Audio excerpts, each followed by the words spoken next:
Buenas tardes a todos. Vamos a iniciar ahora la clase teórica de cristalino. Primeramente, un mensaje antes de retirarse para consignar su asistencia. Por favor, pongan presente en el chat del Blackboard para poder marcar la asistencia de todos ustedes. Bien, vamos a comenzar con lo que es el concepto, la anatomía, la embriología, histología, fisiología, algo sobre semiología del cristalino, patología y finalmente un acápite sobre la patología más frecuente que es la catarata y lo que es la cirugía del cristalino, ¿correcto?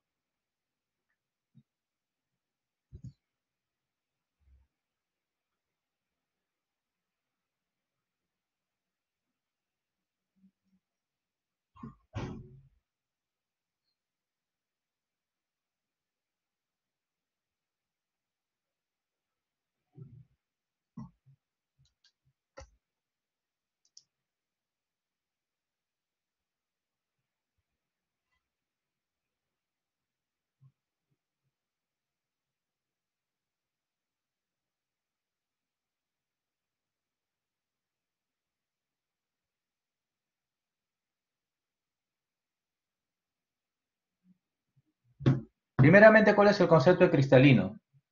El cristalino, por definición, viene del griego faco, que significa lente. Lente, viene así del nombre del griego faco, que significa lente. Es un órgano transparente, avascular y que no tiene inervación. Anatómicamente es un órgano biconvexo, es decir, divide al ojo en dos porciones o segmentos. Por delante del cristalino el segmento anterior, que está constituido a su vez por dos compartimientos, que es la cámara anterior entre la córnea y el iris y la cámara posterior entre el iris y el mismo cristalino. ¿Correcto? Eso es el segmento anterior. Por eso el lente o cristalino divide al ojo en dos porciones o segmentos. El segmento anterior por delante y el segmento posterior por detrás, el cual está constituido básicamente por el humor vítreo, la retina, la esclera y parte de la coroides. Y también el nervio óptico. Entonces, todos estos componentes anatómicos están por detrás del cristalino o lente, el cual se denomina segmento posterior. Entonces, un órgano transparente, avascular, que no tiene inervación, no está inervado. Naturalmente es un órgano biconvexo, como ven ahí en la diapositiva, y divide el ojo en dos porciones o segmentos, por delante del segmento anterior, por detrás del segmento posterior.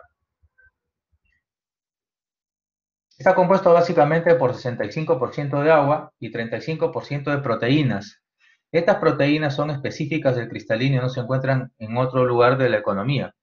Son las proteínas alfa, beta y gamma, las cuales son importantes para mantener la transparencia de este órgano, y cuando se alteran estas proteínas que forman parte del cristalino en un 35%, tenemos la opacificación de este órgano y en consecuencia lo que se denomina como catarata, ¿no? También algunos minerales.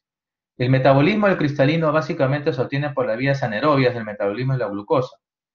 Obviamente, al no haber oxígeno y no tener vasos sanguíneos, ¿no es cierto? Entonces, aquí tiene que ver mucho el metabolismo de la glucosa. Tenemos alteraciones en este metabolismo de la glucosa, por ejemplo, en diabetes mellitus tipo 1, tipo 2, vamos a tener también alteraciones en la morfología del cristalino, ¿no es cierto? Embriológicamente es el derivado ectodérmico, ¿no? El cristalino es derivado ectodérmico, y ahí tienen ustedes las etapas de formación del cristalino. En este caso, el ectodermo superficial se invagina el ectodermo superficial. Luego tenemos una placa o placoda del cristalino, luego una fosita. Aquí las células del epitelio anterior van migrando hacia la porción posterior, en la vesícula precoz y máximo en la vesícula tardía. Estas células forman parte de la túnica vasculosa lentis, es decir, la arteria hialoidea, la cual contribuye a la formación intraútero del segmento posterior, ¿no es cierto? Ya hemos descrito que es el segmento posterior. Esta túnica vasculosa lentis o arteria hialoidea, cuando uno nace, se cierra automáticamente por diferencia de presiones y normalmente no debería existir, pero en algunos individuos, en algunas personas, tenemos una remanencia de esta arteria hialoidea llamada conducto de Cloquet. Entonces, en algunos pacientes podría haber una remanencia fibrosa de este conducto, la cual se ve efectivamente como un conducto fibroso en el vitrio, en el humor vítreo. Esta es una remanencia, pero normalmente no debería suceder eso, ¿no? Normalmente esta arteria hialoidea se cierra cuando uno nace. Entonces, embriológicamente, él es un derivado ectodérmico, ¿no? Fisiológicamente tiene esas 5 porciones, estas 5 partes. Primeramente tiene una cápsula bastante elástica formada por colágeno tipo 4. Tiene una cápsula anterior y una posterior muy claramente definidas. La cápsula anterior y posterior no llegan a medir máximo un grosor de 20 micras, o sea, son bastante delgadas, ligeramente más delgada la cápsula posterior que la anterior, pero ambas son bastante elásticas, justamente por la función que va a tener nuestro cristalino. Luego tenemos el epitelio anterior, que solamente es una sola capa de células que tapizan la porción anterior. No hay posterior porque justamente embriológicamente estas células epiteliales migran hacia la parte posterior formando la arteria hialoidea, ¿no? Luego tenemos las fibras, que es el componente más importante histológicamente del cristalino. Estas fibras son alrededor de numerosas fibras que se disponen como capas concéntricas, circulares, como capas análogamente de una cebolla, ¿no? Estas fibras son prismas hexagonales, las cuales están compuestas básicamente por estas proteínas alfa, beta y gamma, que son las que normalmente le dan esa transparencia que tiene el cristalino, porque estas fibras son concéntricas, están unidas por un cemento, por un pegamento. Este pegamento es un derivado sulfatado similar al pegamento que une las células de la córnea, las fibras de la córnea. Es muy similar en su composición, es un compuesto sulfatado. Entonces, este pegamento une a las fibras y según su densidad se determina la corteza, el epinúcleo y el núcleo. Es decir, 3 componentes en los cuales básicamente son fibras. Pero estas fibras, de acuerdo a su densidad, que son más compactas o no, son las que básicamente van a formar la corteza, en las cuales las fibras no son tan densas. El epinúcleo, que también está separado tanto de la corteza como del núcleo por sus fibras, que son algo más densas que la corteza, pero en el núcleo sí son fibras muy densas, muy pesadas. La persona, el ser humano, cuando nace, se van formando también nuevas fibras. Se van formando nuevas fibras a partir de la formación a nivel epitelial, o sea, a raíz del epitelio se van formando las nuevas fibras, ¿cierto? Y estas nuevas fibras van yéndose hacia el núcleo, tornándolo más pesado, ¿no es cierto? Tornándolo más pesado, tornándolo más denso, y es normal que el cristalino con la edad se va engrosando. Se dice que un cristalino en el nacimiento es de 3 milímetros de diámetro, un recién nacido, y puede llegar hasta más de 4 milímetros de diámetro en una persona mayor. Entonces se dan cuenta que cuando uno nace el cristalino se sigue engrosando, es decir, se van formando nuevas fibras y estas fibras se van yéndose hacia el núcleo. Obviamente en el núcleo están las fibras más viejas, más antiguas y más densas, ¿correcto? Entonces de ahí viene el concepto anátomo-quirúrgico inclusive, ¿no? Que cuando nosotros tengamos que operar un cristalino, sepamos que existe un núcleo, un epinúcleo, una corteza, ¿no es cierto? Las cuales están claramente diferenciadas tanto de la cápsula anterior o posterior y del epitelio, ¿no es cierto? Estas fibras están dispuestas, como ven ustedes ahí, como capas de una cebolla y se van tornando concéntricas y determinan la formación de dos suturas, una sutura en I anterior y una sutura en I posterior. Obviamente la sutura en I anterior es ligeramente más, se nota más en un examen de un cristalino humano, porque están más centradas las fibras a nivel de la cara anterior del cristalino. Y en la cara posterior no tanto, pero también se forma una sutura en I posterior. Entonces, histológicamente tenemos estas porciones del cristalino.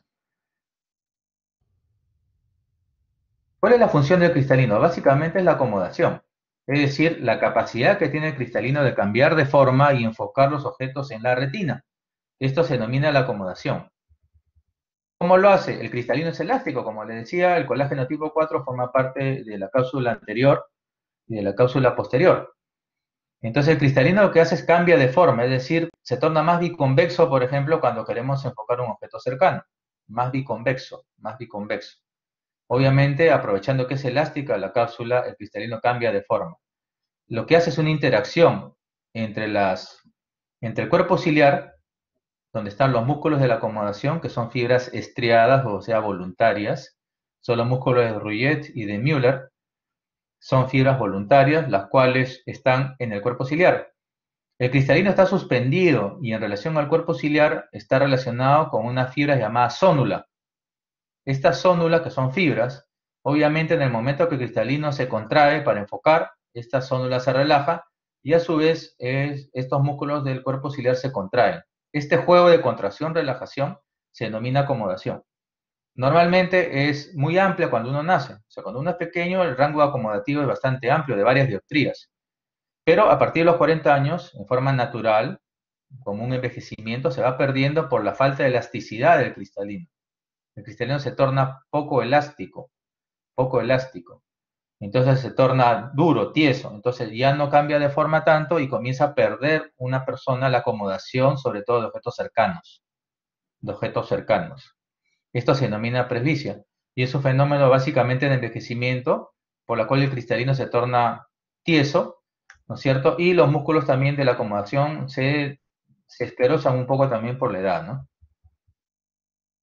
Las técnicas del examen de cristalino son varias. ¿Sí? Semiológicamente lo normal es un cristalino que sea transparente, eso es lo normal.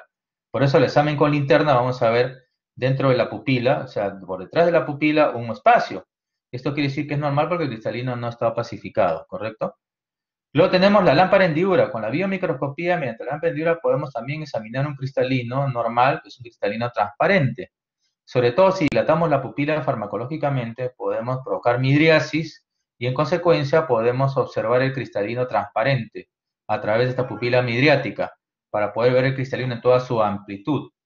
Porque en algunos casos el cristalino es alrededor de 8 a 10 milímetros de diámetro total, entonces es bastante extenso, por lo tanto tenemos que examinarlo con pupila dilatada para ver toda su superficie, tanto la cápsula anterior como la cápsula posterior. Igualmente podemos ver si es que hay opacificaciones tanto del núcleo, del epinúcleo o de la corteza.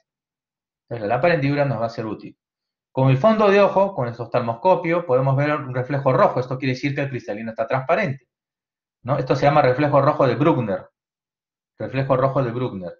Esto es normal, o sea, es decir, se presenta este reflejo cuando hagamos un fondo de ojo, quiere decir que el cristalino es transparente. Igualmente, con una refracción, con un procedimiento llamado refracción, podemos indirectamente ver la potencia del cristalino, digamos si el paciente tiene errores refractivos, sobre todo astigmatismos lenticulares, es decir, astigmatismos causados por un cristalino muy curvo. Eso también lo podemos ver durante la refracción. El poder normal de un cristalino es de 20 dioptrías. Si tenemos, por ejemplo, un paciente hipermétrope, vamos a tener cristalinos de mayor poder, más de 20. Por el contrario, si tenemos cristalinos miopes, vamos a tener potencias menores a 20. ¿Cierto? Esto lo vamos a encontrar con el procedimiento llamado biometría. Este procedimiento utiliza las ondas ecográficas lineales, o sea, el modo A, ondas ecográficas lineales, para encontrar el poder del cristalino que vamos a, en este caso, a retirar cuando existe una catarata. Entonces, nosotros le hacemos biometría al paciente y vamos a encontrar un número, un valor. Esa es la potencia del cristalino de ese paciente. Hemos dicho, lo normal es 20 dioptrías. Si tenemos cristalinos de alto poder, o sea, más de 20, generalmente son pacientes hipermétropes.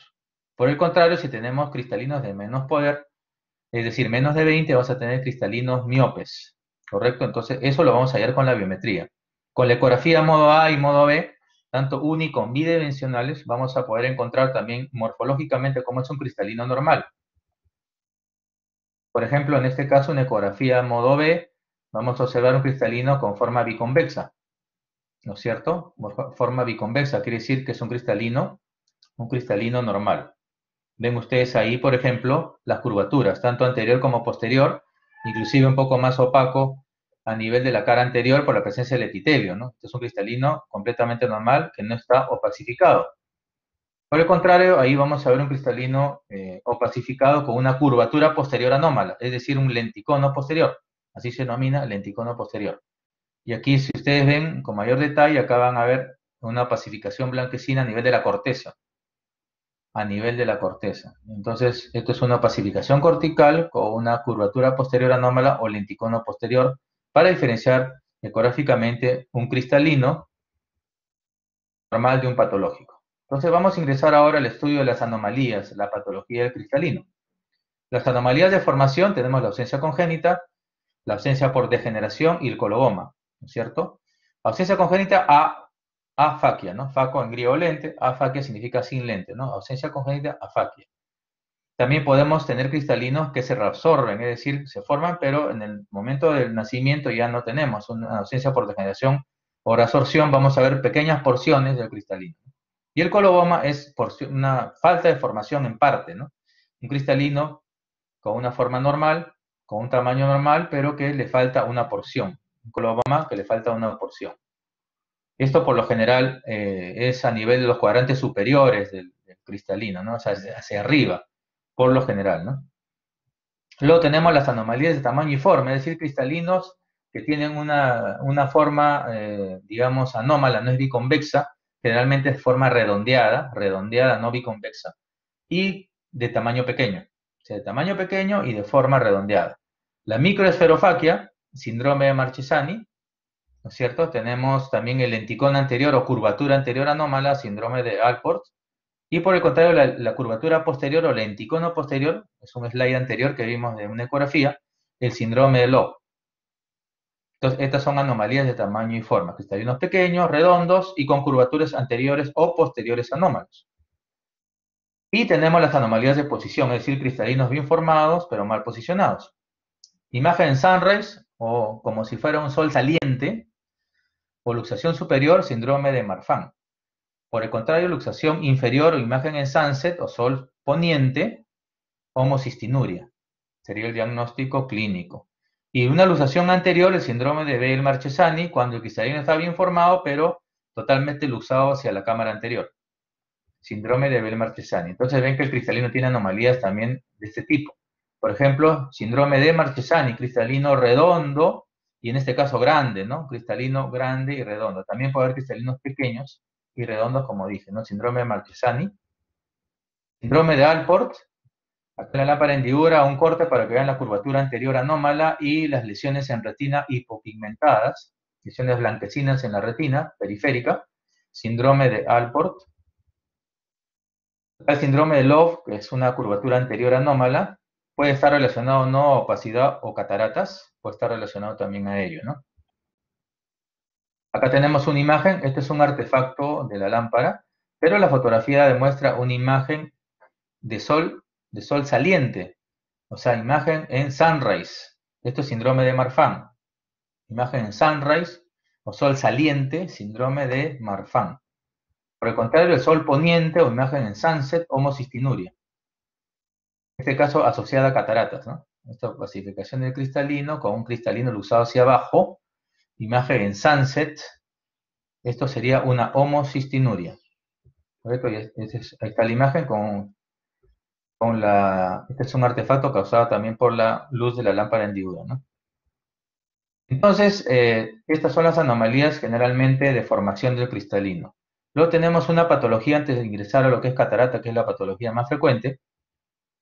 Tenemos la exfoliación y la pseudoexfoliación. ¿Y qué consiste? Es la imagen que se ve en la lámpara hendidura de aspecto de copos de nieve alrededor de la pupila, es decir, puntos blancos. Ustedes ven en la lámpara de un paciente con numerosos puntos blanquecinos alrededor de la pupila como si fueran copos de nieve. Esto se denomina exfoliación o pseudoexfoliación, dependiendo de dónde sea la pérdida de células. Si estos copos de nieve o células son del mismo cristalino, es decir, del epitelio anterior, que son células, se llama exfoliación. Esto se presenta en pacientes que tienen, por ejemplo, sopladores de vidrio en industrias afines o músicos, ¿no? Que generalmente utilizan músicos de instrumentos de viento, ¿no? Generalmente por la gran presión que producen negativa, es que se desgarra la cápsula anterior y se pierden las células del epitelio. Entonces, esa pérdida de células epiteliales se van alrededor y se van a juntar alrededor de la pupila como puntos blanquecinos, como copos de nieve. Igualmente la exposición a rayos infrarrojos. Por el contrario, la pseudoexfoliación, el aspecto es igual, ¿no? Idéntico a la exfoliación, pero en este caso son fibras de la zónula. Por eso se llama pseudoexfoliación, porque no son verdaderas células del cristalino, sino son provenientes de la zónula. En este caso, generalmente pacientes por traumas oculares, una zónula débil, postraumática, obviamente va a haber una pérdida de estas fibras de la zónula y que se van a depositar como si fueran células en la pupila, ¿no? Tenemos también el glaucoma, en los glaucomas y en las cataratas, como les explicaba, y también los traumas, puede haber una pseudoexfoliación. Por eso es importante en estos pacientes que tenemos ese signo de los copos de nieve, efectuarle una ultrabiomicroscopía o una ecografía simple o una ultrabiomicroscopía, que es una ecografía de alta resolución, y con eso ya nos va a detallar específicamente si es la zónula o es el mismo cristalino. También tenemos uveitis facogénica, que es una uveitis o inflamación del cemento, de la uvea, causada por, en este caso, por un cristalino, una catarata hipermadura, en este caso una opacificación, cuyas proteínas se liberan y funcionan como un antígeno. Entonces, tiene que haber para uveitis facogénica un requisito. Este requisito tiene que ser que esté rota la cápsula anterior. Si se rompe la cápsula anterior, estas proteínas van a perder, van a irse hacia adelante, hacia el segmento anterior, y van a funcionar como un antígeno. En consecuencia, va a activarse el sistema inmunológico y se van a formar anticuerpos. Y obviamente esto va a causar una gran inflamación, una uveitis facogénica. Luego también tenemos glaucomas, es decir, aumento de la presión ocular, los cuales pueden ser agudos o crónicos, pero causados por un cristalino. En este caso, una catarata también, o sea, una opacificación, pero tumefacta, es decir, que está hinchada, cuyo diámetro está muy, muy grande, más de 4 milímetros. Esta catarata bloquea a la pupila, es decir, se pega a la pupila, no permite que haya el juego pupilar y el humor acuoso no tiene por dónde pasar. Entonces hay una obstrucción aguda del fluido acuoso, o sea, un glaucoma agudo. También está el glaucoma facolítico, que está causado también por macrófagos en la malla trabecular. Entonces, por estos dos mecanismos, por macrófagos o el aspecto netamente físico, por el bloqueo de la pupila, puede haber un glaucoma agudo y en este caso hay que tratarlo operando esta catarata. Igualmente en la uveitis, ¿no? Si hay una catarata, pues hay que retirar la catarata para, digamos, impedir este círculo vicioso que se crea justamente porque el cristalino es el causante de tanto de glaucoma como de la uveitis, ¿correcto? Entonces, esto con respecto a la miscelánea. La patología más frecuente por lejos es la catarata y es la opacidad del cristalino, ¿cierto? Es la primera causa de ceguera a nivel del Perú y del mundo, sigue siendo, no se olviden, ceguera es 20/400 o menos de agudeza visual, según la OMS. Hay categorías de ceguera, obviamente, ceguera total es cuando no percibe luz, pero la ceguera netamente como diagnóstico médico es aquella agudeza visual menor a 20/400 o 42 a 4 metros. Entonces, si hablamos de ello, la primera causa de ceguera, tanto prevenible, se puede prevenir y se puede tratar en el Perú y en el mundo, es la catarata, en términos generales. ¿Y por qué se produce? Porque estas proteínas alfa, beta y gamma se hidrolizan y aglutinan, se degeneran. Y básicamente la degeneración es causada básicamente por los radicales libres, que se van liberando y no son captados, estos radicales libres, por el envejecimiento. Por eso de ahí que la catarata más frecuente sea la de tipo senil, ¿no es cierto? Entonces estas proteínas son afectadas, son atacadas por estos radicales libres y obviamente las aglutinan, las hidrolizan y las opacifican. Eso sí es la causa de una catarata. Como ven ustedes ahí, esta es una catarata blanca o lechosa, usualmente catarata senil. En el caso de la madurez es una catarata madura y se ve ahí el color blanquecino que da la pupila, es una leucocoria, ¿no? O pupila blanca. Leucocoria o pupila blanca. Entonces las cataratas se dividen según dos parámetros, según su morfología y según su etiología. Según su morfología, ven ustedes ahí, puede ser capsular, subcapsular, de la corteza, del epinúcleo o del núcleo y catarata de sutura en I. Entonces, según su morfología, se puede dividir en esos tipos. Por ejemplo, la catarata subcapsular, sobre todo la posterior, se presenta en pacientes que usan corticoides, en los pacientes diabéticos, como ejemplo típico. Las cataratas seniles son más bien nucleares sobre todo, o epinucleares, ¿no es cierto? Las cataratas corticales, por ejemplo, también se puede presentar en pacientes con edad avanzada, pero también en pacientes metabólicamente, como las cataratas por diabetes, ¿no? Entonces, esto va de acuerdo a una clasificación, de acuerdo a su localización, pero es una clasificación netamente académica. Clínicamente y según las guías de práctica del Ministerio, las guías de práctica clínica del MINSA con respecto a catarata es la etiológica, que las divide en congénitas y adquiridas, ¿no? Ese es el parámetro más usado. Aquí tenemos una diapositiva para que vean académicamente cómo se ve una catarata por su morfología, es decir, por dónde está ubicada. Esto puede ser nuclear y nuclear en lámina, supranuclear o epinuclear, cortical, subcapsular posterior, etcétera, etcétera, como se vería de frente, una catarata de sutura. Es una clasificación, como les decía, netamente académica, pero en algunos casos podría haber, por ejemplo, en esto, una catarata en Y, ¿no? Una catarata de tipo de sutura, o una catarata cortical por la presencia de cuñas. O sea, si ustedes ven un paciente en la lámpara con cuñas a nivel del cristalino, podemos decir que es una catarata cortical. Pero también no solamente es pura corteza, puede estar un poco el epinúcleo o el núcleo también opacificados. Entonces, esta clasificación es básicamente académica. Acá hay un cristalino con un núcleo, ¿no? ¿Se dan cuenta? Y una catarata de sutura con un Y, ¿no? Entonces puede haber efectivamente combinaciones, ¿no? Tanto cataratas nucleares como cataratas de sutura. Entonces la clasificación más usada en la clínica que divide en congénita y adquirida. En congénita y adquirida, como ven ustedes acá la etiología, ¿no? Entonces las causas ahí las vemos, la infección materna, el síndrome de Torch, ¿no? Sobre todo rubiola, que es lo más frecuente, pero puede ser citomegalovirus, herpesvirus, VIH. Las metabólicas, ¿no es cierto? Aquí también se ubica la diabetes mellitus, la galactosemia, el síndrome de Love, que son defectos metabólicos, defectos cromosómicos como el síndrome de Down también está relacionado a cataratas, síndromes de mal desarrollo ocular, por ejemplo, el síndrome de anomalía de Peter, que se ve en la córnea, que tiene una triada, ¿no? Catarata, leucoma, leucoma y sinequias anteriores. Esa triada de la anomalía de Peter que se ve en la córnea.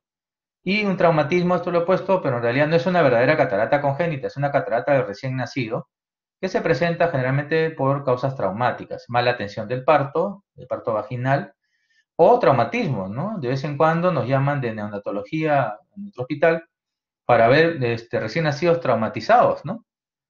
A veces pasa, pues, ¿no? Que se escapa o por ahí pasa algo y hay un traumatismo durante el parto. Entonces nosotros tenemos que descartar una catarata traumática del recién nacido en estos casos, que no es una verdadera catarata congénita. ¿Cómo se clasifica? Según su localización, según su morfología, en anteriores, centrales, posteriores y las cataratas más comunes que son las difusas o membranosas. Difusas o membranosas. Cuya característica obviamente son las membranas y en estos casos el tratamiento es quirúrgico con bastante precaución, cuidado con los fenómenos inflamatorios. Una catarata congénita tiene un gran componente inflamatorio. Por lo tanto, tenemos que utilizar muchos corticoides, digamos, postquirúrgico, inclusive intraoperatoriamente también. Entonces, en estos casos, las difusas o membranosas, que son las más frecuentes, son las que más complicaciones pueden dar en la cirugía. Diagnóstico diferencial con las causas de leucocoria, leuco blanco, coria pupila, de pupila blanca. Básicamente estamos hablando de cataratas congénitas, pero también está presente el retinoblastoma, que es un tumor de la infancia más frecuente, que es a raíz digamos, de elementos de la retina, ¿no es cierto? Con un alto componente genético y bastante maligno, ¿no? Hay retinoblastomas bastante agresivos que causan la muerte en pocos meses del paciente, que son generalmente pacientes pequeños, lactantes o recién nacidos. El otro diagnóstico diferencial es la retinopatía del prematuro, que también puede producir leucocoria, la retinopatía del prematuro, y la persistencia del vitrio primario o persistencia de la vasculatura fetal, que es cuando no hay un pasaje del vitrio secundario a primario, es decir, un vitrio se mantiene oscuro, opaco, y no pasa a ser transparente.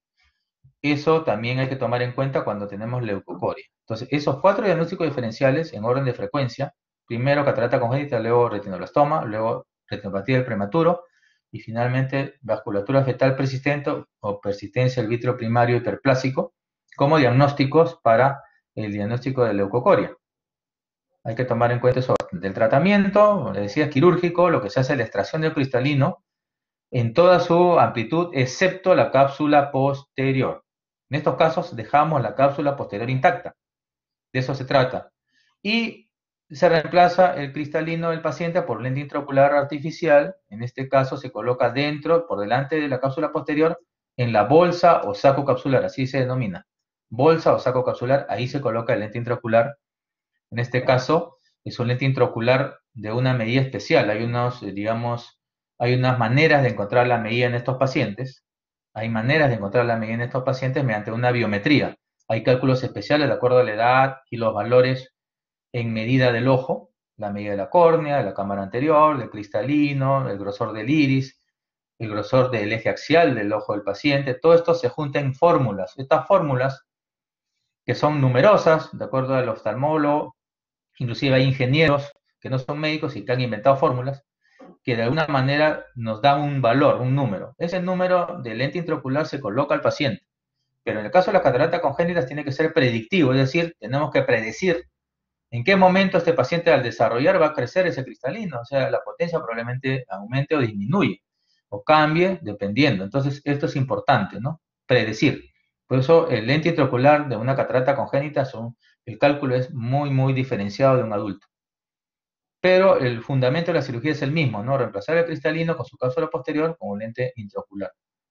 Pero en el caso de estas cataratas congénitas, como ven acá, es un ejemplo de una catarata congénita nuclear en un paciente ya un poco mayor, adolescente.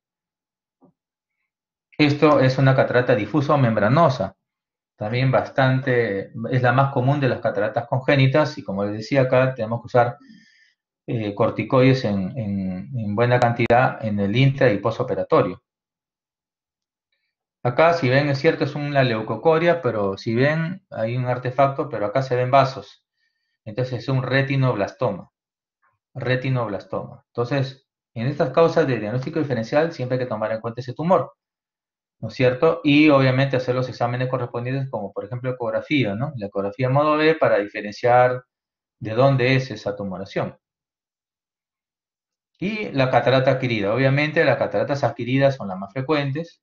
Ahí tenemos las causas, un virus, generalmente lo más común sería, en este caso, la rubiola, por etiología, pero puede ser el sarampión también, inclusive hemos visto casos de sarampión que causan cataratas, pero básicamente es la rubiola, pero puede también ser el citomegalovirus, ¿no es cierto? También las uveitis, las famosas cataratas inflamatorias, por una serie de etiologías, tuberculosis en nuestro medio, también hemos visto de sífilis, hemos visto de sarcoidosis, uveitis inclusive postvirales, ¿no es cierto? Pero las inflamatorias también hay que tomarlas en cuenta porque producen una gran inflamación y la presencia de las famosas sinequias, que son adherencias entre el cristalino y el iris. Estas adherencias se presentan sobre todo en cataratas de tipo uveítica. Los traumatismos, tanto abiertos como cerrados, ambos tipos de traumatismos producen también cataratas, por la misma desorganización que sufre el cristalino en su anatomía. El uso de esteroides también obviamente está ligado, y el uso de esteroides, ¿por qué? Porque el esteroide altera el metabolismo del cristalino y produce una degeneración, produce una liquefacción de las proteínas específicas alfa, beta y gamma que están en el cristalino. También tenemos la degenerativa, que es la más común, que se divide en seniles y metabólicas, ¿no? La causa degenerativa, obviamente, entonces, es la causa más común de una catarata, ¿no? Entonces, eso determina los tipos de catarata. Las metabólicas, ejemplo, la diabetes mellitus, y se localiza en subcapsulares posteriores, al igual que las tóxicas por uso del corticoide. Mucho cuidado con el uso y abuso de los corticoides, tanto por vía sistémica sobre todo, inclusive la vía inhalatoria, e inclusive la vía tópica en oftalmología, tanto en gotas como en ungüentos oftálmicos. Entonces, el corticoide con el uso del tiempo puede desorganizar estas proteínas y producir catarata, en este caso denominada tóxica y atrogénica sobre todo, ¿no? Entonces, en ambos casos, tanto en diabéticos como en el uso de corticoides, se localiza subcapsulares posteriores. Acá tenemos todas las causas. La catarata traumática es complicada, básicamente porque si hay una solución de continuidad, o sea, una herida, se puede complicar con infección y con una inflamación llamada la uveitis, ¿no? Inclusive con glaucoma. Finalmente, la más frecuente de estas cataratas es la llamada catarata senil. Catarata senil. Tanto es así que la catarata senil ha ocupado mucho, mucho lugar en la investigación y sobre todo epidemiológicamente. Entonces, la guía de práctica clínica de catarata del Ministerio de Salud, en los otros hospitales la tomamos en cuenta, la tenemos que acatar, dice de que esto se divide en estos tipos de cataratas, la leve, la moderada, la madura y la hipermadura. Las hipermaduras o máxima madurez de una catarata puede seguir dos caminos, la catarata negra o negra, porque hay pigmento oscuro, o la blanca o lechosa, ¿no? Entonces puede ser la negra o la blanca. La hipermadura tiene ese camino, ¿no? O sea, puede ser una catarata llamada negra, o la blanca o lechosa, ¿no es cierto? Que también es la otra manera como puede hipermadurar una catarata.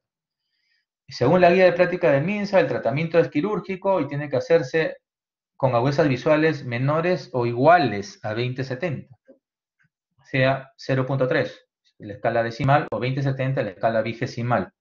Ese es el límite, de 20/70 o 0.3. Si tenemos agudezas visuales con agujero escenopeico que llega máximo a 0.3 o 20/70, con el agujero escenopeico, ya es quirúrgica, definitivamente, ¿no? Entonces probablemente ya nosotros la cataloguemos de acuerdo a la madurez, ¿no es cierto? Esa es una clasificación, para mí puede ser leve, para el colega puede ser de repente ya moderada, eso es netamente subjetivo, ¿no es cierto? Son 4 cruces, desde 0 hasta 4 cruces, esta clasificación de la Academia Americana, y uno va viendo si es la corteza, si es el epinúcleo, y si es el núcleo, vamos viendo cuántas cruces le damos de clasificación a cada porción histológica y anatómicamente quirúrgica del cristalino, ¿no? Entonces, de acuerdo a ello, vamos a tener a nuestros pacientes a hacer, digamos, la selección quirúrgica de casos, ¿no? Entonces, el tratamiento es quirúrgico. Las técnicas, tenemos la intracapsular, que es cuando se retira todo el cristalino completo, con sonula y todo. Esta técnica ya se está dejando de lado, prácticamente se usa muy poco. La extracapsular, que es la técnica de extracción manual, con instrumentos manuales. La extracapsular se sigue utilizando aproximadamente en nuestro medio entre 20 a 30% de las cataratas operadas es con técnica extracapsular. Aquí se emplea una incisión córneo-escleral en sonrisa, o sea, en semicírculo de aproximadamente 8 a 10 milímetros de diámetro. Se utiliza puntos de sutura de nylon 10 para cerrar la herida y la extracción del núcleo, el epinúcleo y la corteza se hace a través de esta herida córneo-escleral de 8 a 10 milímetros de diámetro. Luego los restos son absorbidos y en la bolsa sacocapsular va el lente intraocular. En la técnica extracapsular generalmente el lente intraocular es rígido, es decir, no se pliega, no se enrolla nada. Es un lente de generalmente acrílico o silicona, uno de los dos. Generalmente el de acrílico es más usado que el de silicona en cuanto a los lentes rígidos, ¿no es cierto? Y como les decía, hay que encontrar por la biometría el valor del lente que se va a colocar en la bolsa o saco capsular. En cambio, la facomulsificación, la técnica actualmente en uso, la facomulsificación utiliza el ultrasonido como fuente de emulsificar, disgregar, romper los enlaces proteicos para justamente disgregar esta catarata y absorberla por una misma punta del facomulsificador. Por una misma punta, por ahí va a entrar todas estas porciones, sobre todo del núcleo, que es el más duro, y también un poco el epinúcleo, que es menos duro, menos denso, pero igual son liquefactados y absorbidos por una sola entrada, ¿no? Por una sola sonda del facomulsificador. Entonces utiliza ultrasonido. La incisión de la facomulsificación es una incisión autosellante, generalmente pequeña, máximo de 3.2 milímetros, y es corneal, o sea, sobre la córnea. La extracapsular es una incisión limbar o córneo-escleral. En cambio, la facomulsificación es una incisión pequeña, autosellante, corneal, de máximo 3.2 milímetros de diámetro.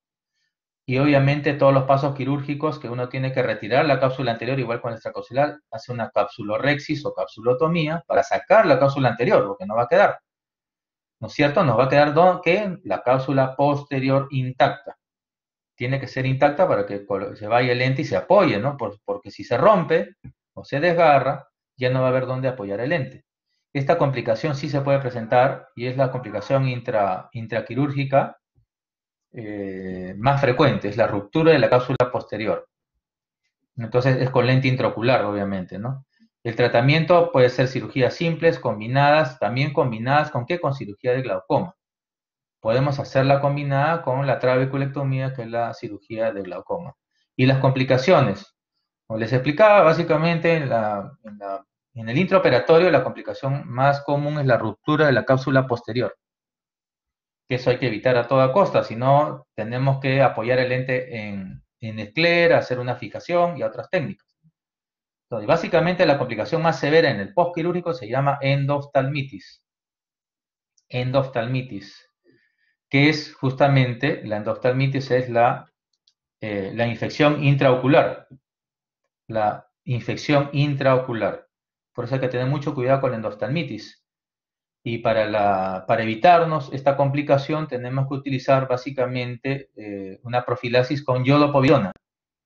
Al 2%, iodopovidona en gotas es la mejor profilaxis demostrada con estudios basados en evidencia contra la endoftalmitis. Entonces, acá en estos casos la iodopovidona es mejor que los antibióticos para la prevención, ¿no?, de la endoftalmitis, que es la infección intraocular. Acá tenemos ejemplos de cataratas por rayos UV, rayos X, por ejemplo. Una catarata traumática, para que vean el efecto de un trauma con una herida, ¿no?, corneal. Es un trauma abierto, y ahí ven cómo se ha opacificado el cristalino, y el iris está deformado, hay una ruptura de la raíz del iris, es un iris trémulo al examen clínico, o sea, iridodiálisis se denomina este signo. Una catarata negra o nigra, ¿no? Para que vean cómo puede ser tan oscura una catarata, que puede confundirnos, pero estas es las dos variantes que puede tener, o caminos que puede tener una catarata hipermadura. Puede ser negra o nigra, o blanca o lechosa, ¿no? Una catarata uveítica inflamatoria, para que vean a las sinequias, ¿no? Las sinequias o adherencias entre el iris y el cristalino son sinequias llamadas sinequias posteriores. Las anteriores son entre el iris y la córnea, ¿no? Y las posteriores son entre el iris y el cristalino, ¿no? Sinequias posteriores. Este es un slide histórico para que vean cómo era antes la cirugía, ¿no? Se colocaban lentes externos o lentes de contacto o implante en cámara anterior, cuando no se sabía mucho de la fisiopatología del mismo cristalino y la acomodación. Lo que se hace actualmente, como les decía, es la cápsula posterior intacta, y en esta bolsa o saco capsular se coloca el lente intraocular. En el caso de la facomulsificación, el lente es plegable. ¿Por qué? Porque tiene que pasar por una incisión de máximo 3.2 milímetros, entonces es un lente que se pliega. O sea, el diámetro del lente normal es de 5.5 a 6 milímetros, entonces lo doblamos para que pueda entrar por una incisión autosellante de en promedio de 3.2 a 2.8 milímetros. Acá tenemos cómo se veía antes a los pacientes, con unas gafas bastante gruesas, porque no se le colocaba lentes intraoculares y la extracción era intracapsular. Estaciones extracapsulares, acá hay una cirugía extracapsular con puntos de nylon 10 ceros, para ver una complicación que es la ruptura de los puntos. También puede haber ruptura con fenómenos inflamatorios ligados a la ruptura del punto. Aquí, por ejemplo, una eventración en una cirugía extracapsular, también una eventración por la salida del iris a través de este pequeño orificio, porque no se ha cerrado bien, se cierra en punto cruz, y obviamente hay una pérdida, un déficit del cierre, y una salida, una eventración del iris a través del herido operatorio. Y finalmente acá tenemos un ifema, ¿no?, sangre en cámara anterior. También en el momento de la cirugía, la parte final, puede haber una pérdida sanguínea por un punto, digamos, una mala hemostasia en este tiempo quirúrgico, y hay pérdida de sangre en consecuencia de la presencia de esta sangre en la cámara anterior, o ifema, ¿correcto? Entonces, eso sería todo con respecto a la clase de cristalino. ¿Alguna pregunta? ¿Alguna duda? ¿Algo que quieran saber sobre esto? Este tema es importante porque la cirugía de catarata, lo que es el diagnóstico de catarata en nuestro servicio, en nuestro hospital, es el segundo más frecuente, luego de los trastornos de la refracción. Como cirugía es la más frecuente, luego, el segundo lugar viene la cirugía de Terigion, ¿no?, o carnosidad. En nuestro caso, la cirugía de catarata es lógicamente dentro de las más frecuentes. ¿Alguna pregunta, alguna duda, algo que quedó pendiente de este tema?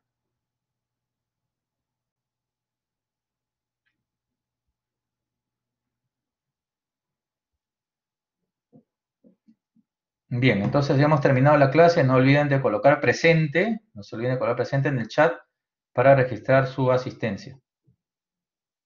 Muy bien, muchas gracias. Hasta la próxima.